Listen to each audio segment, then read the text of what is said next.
Okay, hello and welcome to another episode of Hiring and Inspiring, my new podcast. Today's guest is Julienne Balcos, a fellow recruiter.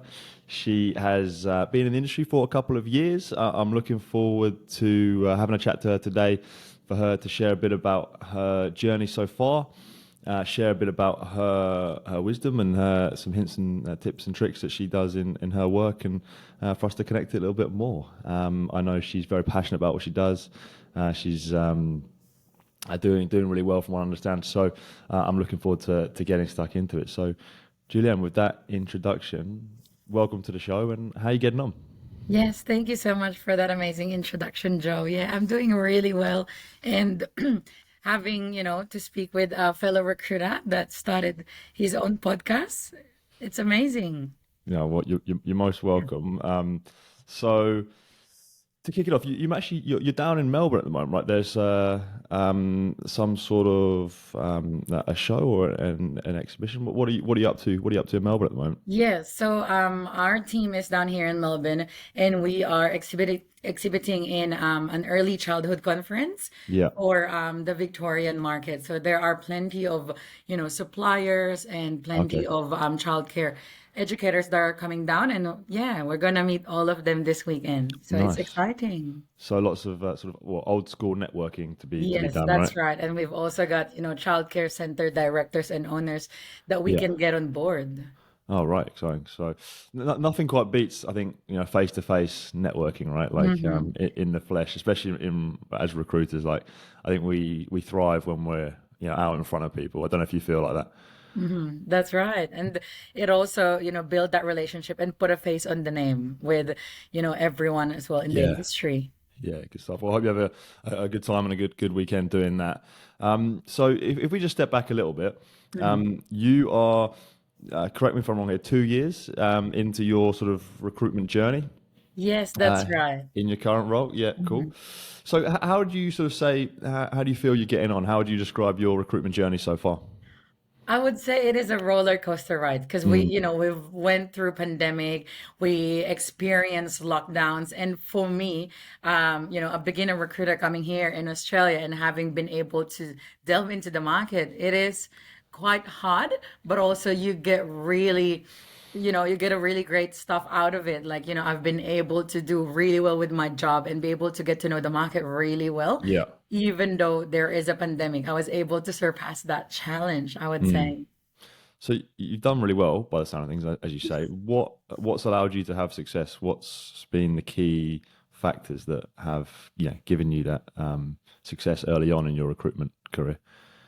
I think just being true to myself that, I am really passionate about people, about Okay. connecting with people and having my, experience and like my abilities coming from a third world country because I'm from the Philippines as well. So, yeah, I think it's being able to connect with these people that we have in, the childcare industry and like the recruitment industry as well.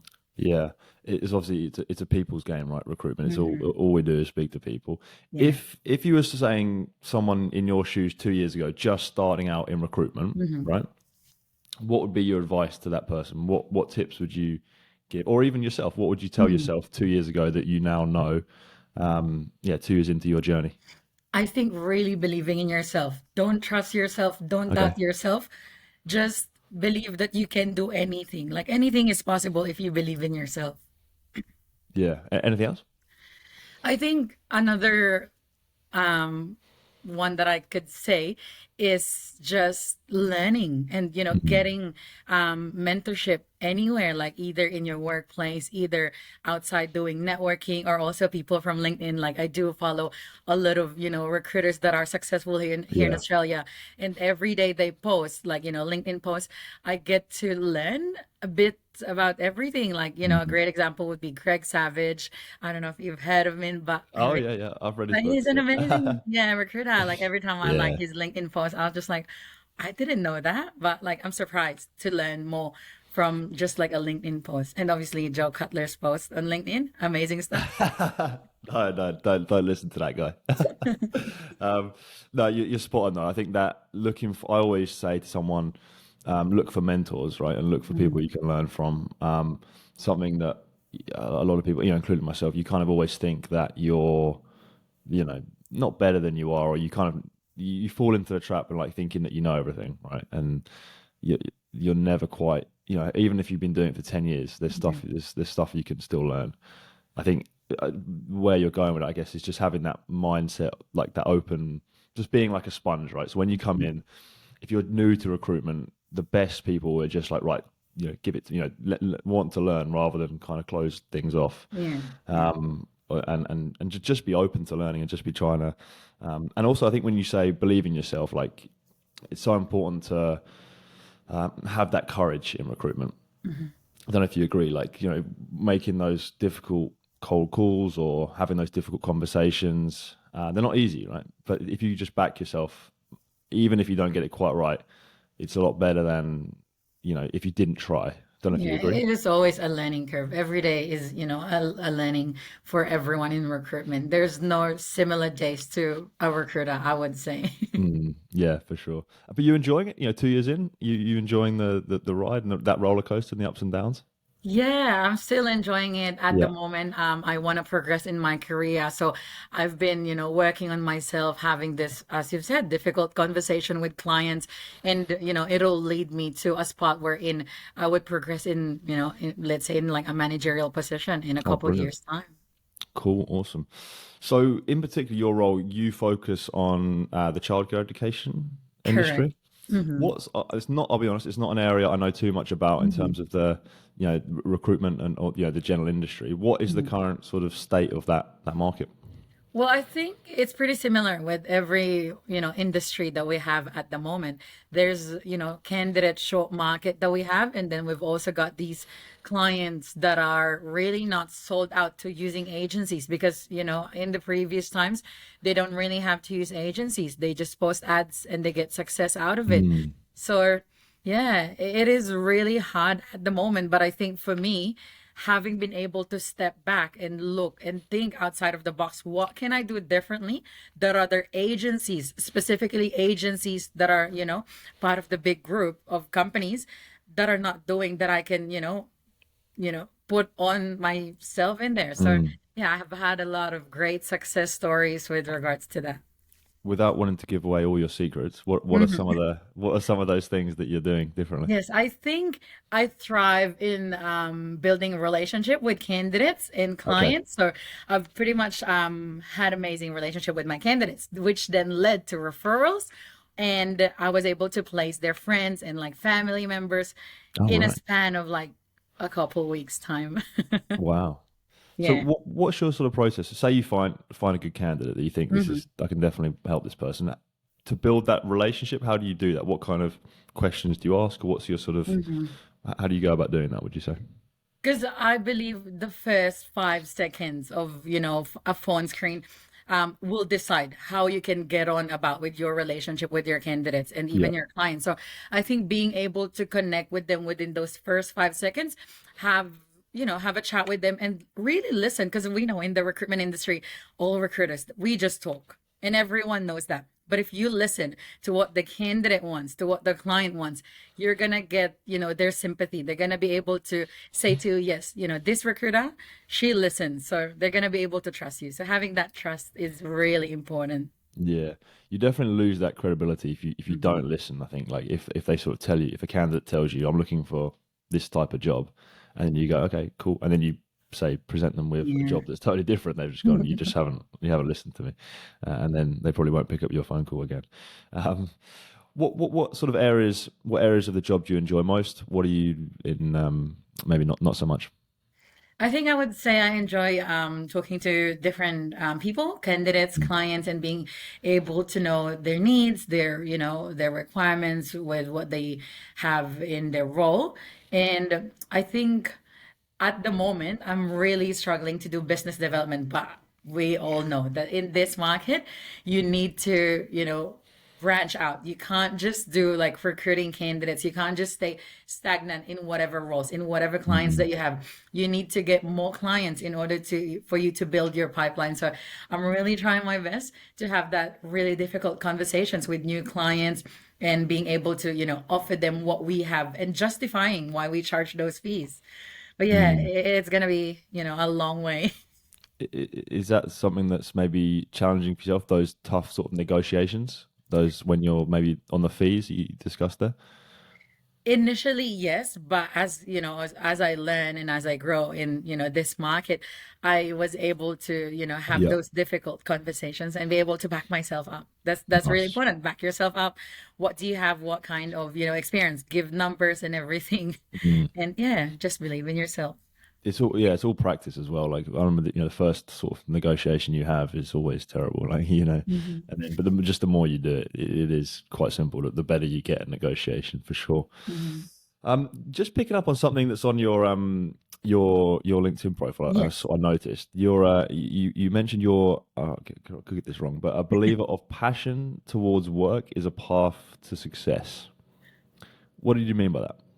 I think for me, being able to, love what you do, you're gonna Yeah. be successful in everything. Because if you don't love what you do, you're just gonna go in there. Yep, you're gonna get, a salary, but then you don't enjoy what you do. But for me, every single day that I come into the office, that I show up, I really love what I do. There's no question. I really Mm. love recruitment. I am really passionate about people and, the childcare industry. So yeah, I think, having been able to have that mindset makes me, a successful recruiter and it brings me to where I am today.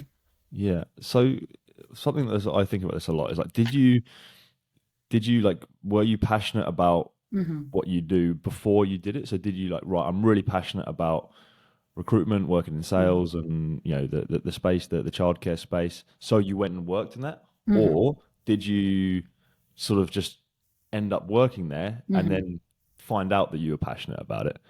Yeah, so Does I that make sense? really like it. Initially, I had my bachelor's in human resource. I've already planned it out at the age of 18. I'm going to get my Wow. bachelor's degree. I'm going to get my master's at the age of 21, 22, and I'm going to go into recruitment. My first job back in the Philippines, I work in a construction industry, and I really love how I connect with, different people in the construction industry. And when I moved here, I was like, yep, I really wanted to get into construction, Okay. but I really had, an amazing opportunity to work in the childcare industry. Still, it's in recruitment, and I get to love what I do, and I get to know a little bit better the childcare industry and the education Mm. industry in general. But yeah, 5 years ago, it was already my plan. How did you know that though? Like, how did you know at 18 years old, like, I want to work in recruitment? Um, I think being able to, have that mindset of what I want to take in terms of career path, because we had all these job fairs in uni back in the Philippines, wherein Okay. there's a lot of recruiters, and I was like, oh, it is really interesting to have that kind of work wherein they would just talk to people and being able to connect, being able to help those people. I'm like, I really want to be in that spot, like in the next five Mm. years. So I made a plan. I talked to my parents, Yeah. having been able to secure like a scholarship in Macquarie University. So yeah, that just makes me really I feel really amazing. Yeah. You've made a plan, you stuck to it, and you've achieved Yeah. it, and yeah, I Hmm. love it. And stick to it. Yeah, it's interesting. That's something I think like I am really passionate about recruitment. I love it, but I wasn't always. I didn't. Hmm. I just sort of when I first started working, I just got a job in recruitment. I didn't even know what it was, Hmm. and then when I started doing it, I was like, oh, I love this. So it's interesting how yeah, it's different. I don't know. It's interesting how people sort of yeah end up sort of I don't know. I'm always thinking about is like, do you like follow your passion or do you find your passion? Um, do you know what I mean by that? Like, so I Yeah. always think like if you follow your passion, you might not always be that good at it. You might be passionate about it, but you might not always be that good at it. I don't know. Yeah, there's always pros and cons because, following your passion doesn't actually, it might not give you the results that you want. Like, there are people that are really passionate in the music industry, but it doesn't really pay well. So they were Yeah, like, should I follow my passion or should I just, stick to what's available? yeah, exactly. Yeah, for sure. You touched on a few times your background growing up in the Philippines. Hmm. How do you feel that has sort of, I guess, affected or impacted who you are today? I think growing up in a third world country, having been able to, experience difficulties growing up, it has shaped me to be the person who I am today. I became very resilient, very independent, moving into a new country at the age of 20. Mm, So yeah, it does really impact how you look and view life in general. If you've had, those difficulties and how you conquer them, I think that's what makes me who I am today, being able to have that mindset that don't give up. Like, you just have to do what you have to do, and then you're going to be successful at what you do yeah. in the long run. Is it, I guess, almost gives you a bit of sort of gratefulness, like Hmm. what you have, right? Because if you know that some people may not always have Hmm. what you have back home, right? Yeah, and you don't You've take sort of everything for granted, that's for for sure. sure, yeah, for sure. And life in Australia, since you've moved here, how do you find it? Say compared to back home. Hmm. Oh, amazing. It is totally different, like Mm. a shift in lifestyle, I would say. But yeah, I am really adaptable to, whatever areas I'm in. So I think it doesn't really affect me as much, but I think I would say culture differences affected me a little bit. So I had to kind of just like, learn a little bit about the Aussie culture. Mm. Yeah. What did you learn? What were the main things that jumped out at you? I don't know if I'm allowed to say this, but Aussies love to drink, and Mm, Filipinos, we do, but not so much during the mm, day. mm. Yeah, for sure. Um, Yeah, no, all makes sense. Thanks for running through that. Just a couple Mhm. more things to run through. So, what do you sort of feel the future holds for yourself? You touched upon, in your current role, you're maybe looking to progress into management. When do you see that, or what's the sort of the process in the next maybe the next few years? What do the next few Mhm. years look like for Yeah, yourself I in your career? think Do you think? every day I am, kind of like learning, kind of like wanting to, progress into my professional career. So, I am building those steps, and I'm taking, every thing really cautiously in order for me to get where I want to be, let's say in the next 2 years. So, yeah, I think being able to have that difficult conversations with everyone would help me, Yeah. to reach, a management position in the long run. Because I think with management position, it's not about reaching targets, it's not about placing candidates, it's about having been able to deal with difficult conversations along the way, and how you manage your emotions as well. Mm. It's really important. You've been like difficult conversations internally, like with other staff members. Yes, and I would say externally as well, both. Yeah, yeah, yeah, yeah, for sure.